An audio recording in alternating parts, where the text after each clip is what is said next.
of Winfield Holsteins. We're here today. Tommy has been a customer of mine for quite a long time now. Very careful on how he selects his bulls, how he gets to where he is today, how he's achieved what he has achieved. He has had an open day here, the National Open Day for the IHFA. So Tommy has a lot achieved while I know him. So I'm going to talk to Tommy today about how he has got to where he is, his solids, where they are, the type of cow he has. He also breeds bulls for breeding stock as well, both sells at home and at sales. So Tommy, you're going to give me an insight into where you've got, how you've got to where you are today. Well, Mark, we started off, we graded up the herd back almost 25 years ago with the IHFA field staff. The man at the time was Bobby Franks, who we kept in contact with since, and to this day gives me great help with the sire selection. We milk 70 registered cows here. They're a medium-sized cow and they carry a lot of strength. We don't have extreme cows here. As you can see today, it's a grey, breezy day here in the west of Ireland. Our winters are long, so the cows we pick, they have to be able to handle up to 5.5 months on concrete. That's a long time, and we have to have cows working right through the winter. We have been using Eurogene bulls here with a while. We use many companies, but thankfully we put a lot of thought into the sire selection, and Eurogene seem to come up every year with at least one, if not two bulls, which we can use very, very safely, both on daughter proven, and in later years we have used genomic bulls. You focus on a lot of things here. When I come to you here, when you're selecting bulls, you select for functional cows, milk, solids, health, and also cows that will carry you on into the future. You've used a lot of good bulls in the past, the likes of Desol and Twist, and the result of them are here today, and we can see some fine cows here, some fine medium-sized cows. You're not an extreme, you don't go for the extreme Holstein, more or less for that medium-sized cow. I know you're both on spring and winter calving here, so I suppose you just need a good robust cow that will function here in the west of Ireland, as you said. Would I be right in saying that? Yeah, Mark, you have it all said there. We like a balanced cow, a functional cow, and I think when it comes to cows, we have to balance between the winter quota which we have with Arabon. You need a milky cow into the winter, and then when you have your main majority of cows calving in spring, we hit the grass running. Our diet here is all grass except what's fed in the parlour, and a small bit of ration at the barrier this time of year. There's no diet feeder here, no maize or alternative feeds. It's all done on grass silage. Our milk figures are from grass and what we feed in the parlour. The cows which we like, we have long cows, long lactations. A cow behind us there, GMI cow, is touching on 17 years. Cow calved yesterday, her 10th lactation. So we have cows that last with us, and I think if you pick that medium-sized cow with plenty strength, good legs and feet, and above all she needs to have a good udder, I think that will pay dividends in time. Yeah, another thing now I suppose we didn't touch on is fertility. I have noticed here over the past few years your fertility is excellent. I suppose it's quite a few years ago since you used sex semen and got on quite well with it.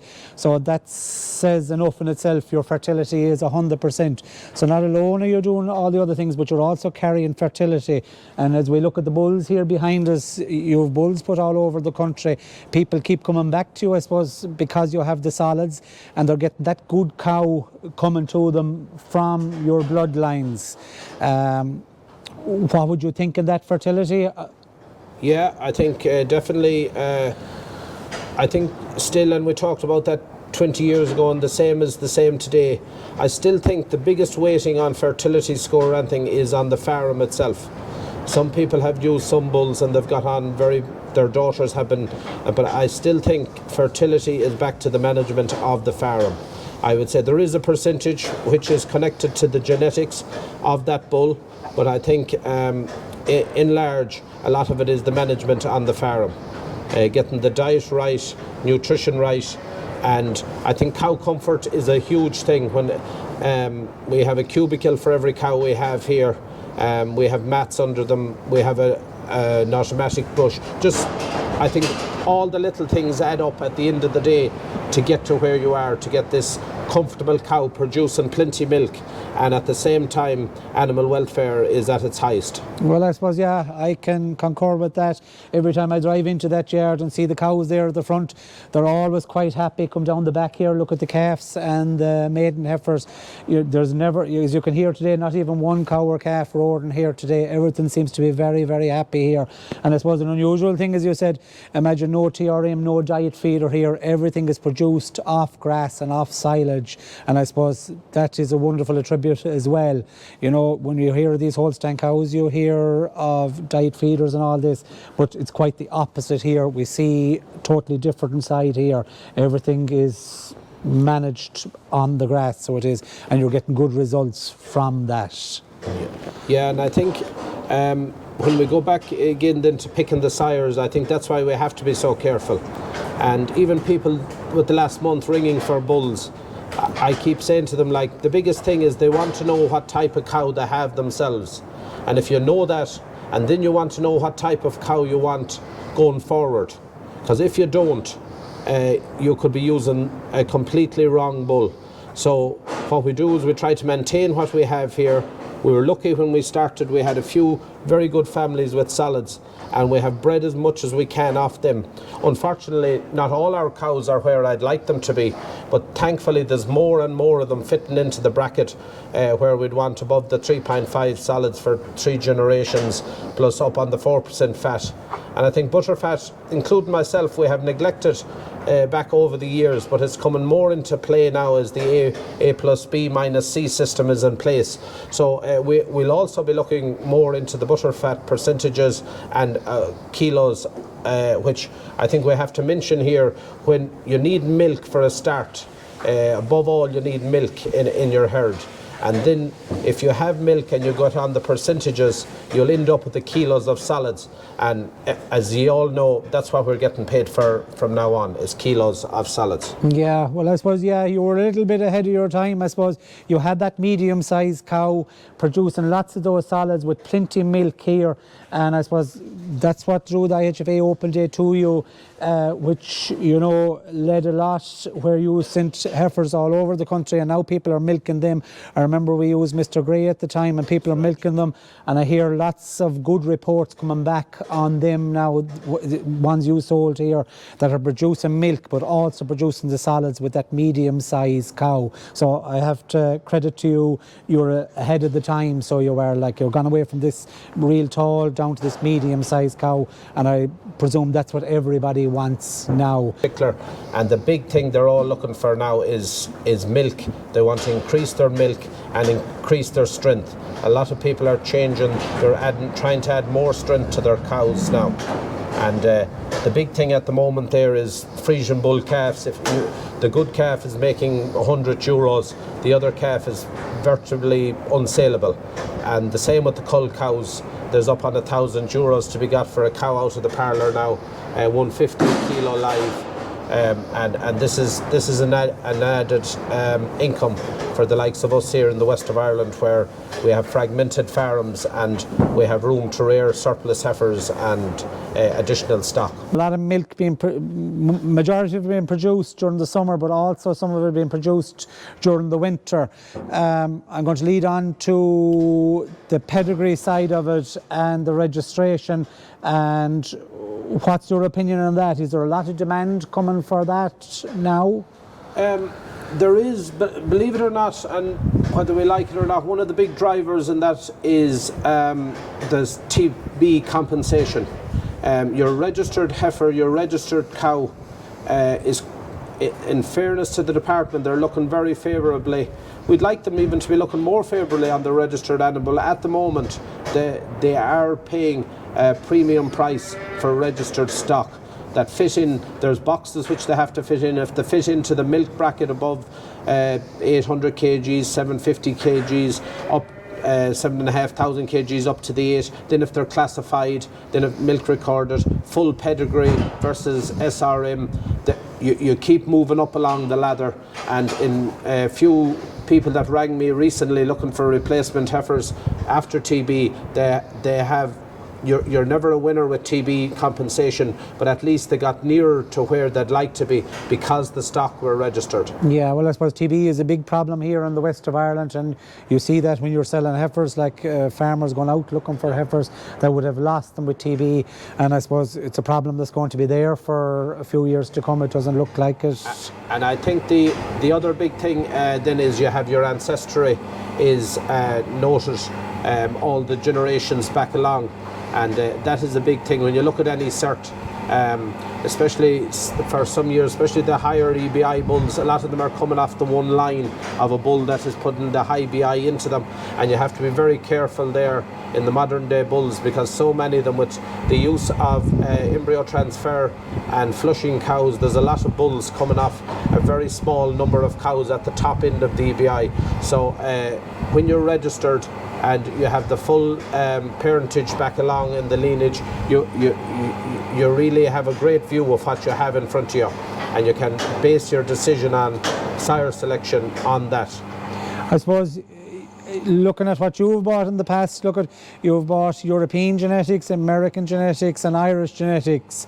The gene pool you're using is quite wide. You're not afraid to look outside America, outside Europe or wherever you get the good bulls, and you're guided along that way. Is there much emphasis on genetics? There is. I think the big thing we'd look at, and Bobby'd always say that to me, we never look at just a bull off a cow, no matter what she is. We would always go back in the cow family, a deep cow family, and in fairness, the further back you go with a good quality cow family behind it, definitely the better results you will get off that when we're making up our mind on what bulls to select. And you've seen that from a number of cow families within your own herd that have came to the top. I have, all the time. The Katie family there, the Irene family, the Mary family, they all have come to the top of real old genetics, and we have bred them up along, and they have held the solids, and in a lot of the cases they have increased every generation as they came forward. Yeah, I suppose we saw that here at the county show before the COVID or whatever, that cow that won that day, she was a beautiful cow, nice medium-sized cow, everything about her so correct. Yeah, for hard to believe that cow now is on her 6th lactation.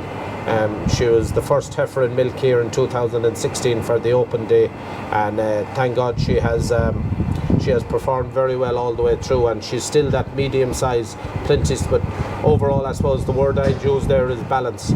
Yes, she's the most balanced cow we have here in the yard, and that's what we're looking for, that type of cow. Right. Okay. And where do you see it going forward? What do you see coming down the tracks? Is there going to be more of an emphasis on this cap on the number of cows, or? Yeah, definitely. I think that we all have to watch that, and that's why I think that and I think that's even the reason nationally that a lot of people are looking for more milk in their cows. They now realise that they might have to, their costs and everything are fixed to the amount of milk they're producing, and if the cow numbers are cut, they're going to have to produce this milk off a lesser number of cows in the yard or in the paddocks, and that is a huge big question at the moment.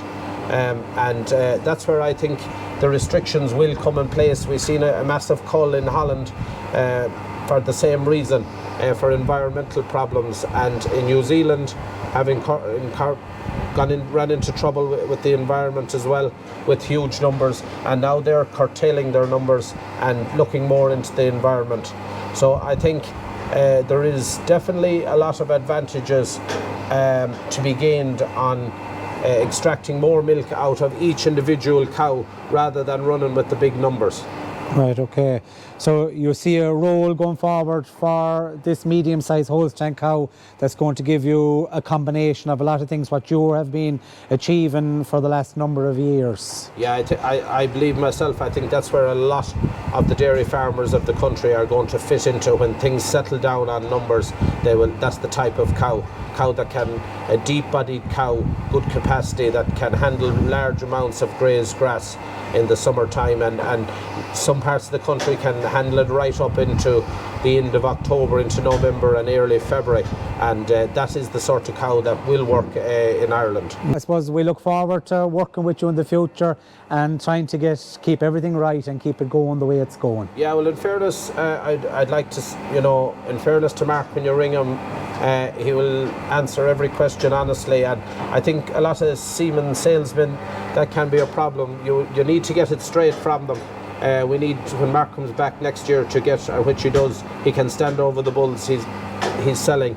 I also do give a ring to Tom Baker or Larry Burke if I'm in any odds with thing, or Mark could say give the two lads a ring, and they're always at the end of the phone. They both have visited the farm here, and it's great to see the people that are buying these bulls come along, look at your cows and see, they know then what type of cow we have, and then they can know what type of bull we're looking for.